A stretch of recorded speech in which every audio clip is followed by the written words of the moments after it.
我係國權組嘅鄭生，即係以為做下好事啊，即係唔好做壞事啊，咁已經係啦。仲即係嗰陣時仲係批評人啊，即係自我為是嗰隻嘅。到收尾我個侄仔佢係簽入教會嘅，咁就介紹我話有啲活動喎，你參唔參加啊？跟住我就參加咗幾次，踩單車啊、爬山啊、游水啊咁樣，即係認識咗一班係即係我覺得係真係可以交心嘅弟兄姊妹。跟住2019年呢，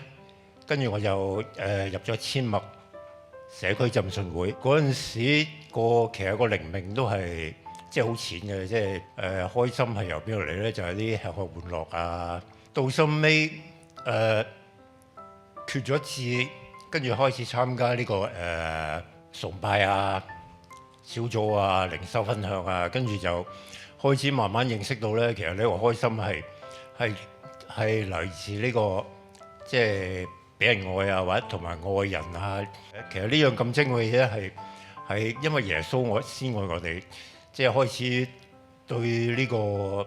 基督徒即係有啲深入嘅了解，知道點樣先係真係基督徒啦。咁到後來有心臟病，係好突然嘅嗰一朝，即係一起身，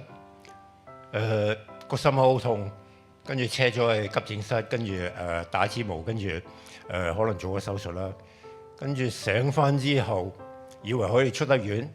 點知因為醫生就話即係你心臟弱咗頭啊，就即係留院留咗成半年，差唔多半年。嗰段時間係即係又落唔到床，又瞓唔到覺，差唔多瘦咗20幾磅。跟住醫生話可以做手術，即係得30%機會啊！嗰陣時個心情真係即係極度係即係完全崩潰，係但係冇嘢做，淨係即係祈禱，跟住同上帝講話真係好辛苦，真係好辛苦。收尾即係因為祈禱咧個情況一路都有改善嘅，即係冇咁平靜，即係會平靜翻啊，即係冇咁焦慮啊咁樣。即係我呢家就有個裝咗個人工心啦，跟住呢個24小時即係孭住嚿電啊，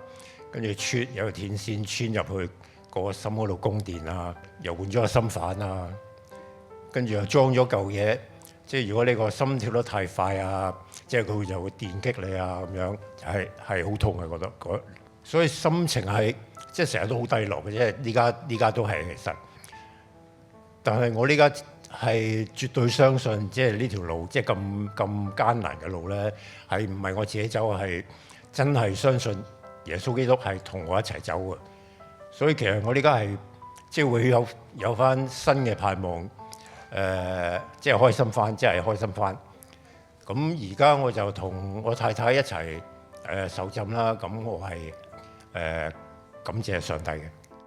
記得訂閱千麥見證頻道，撳埋個鐘仔，同埋幫手分享、點讚，等更多人認識神。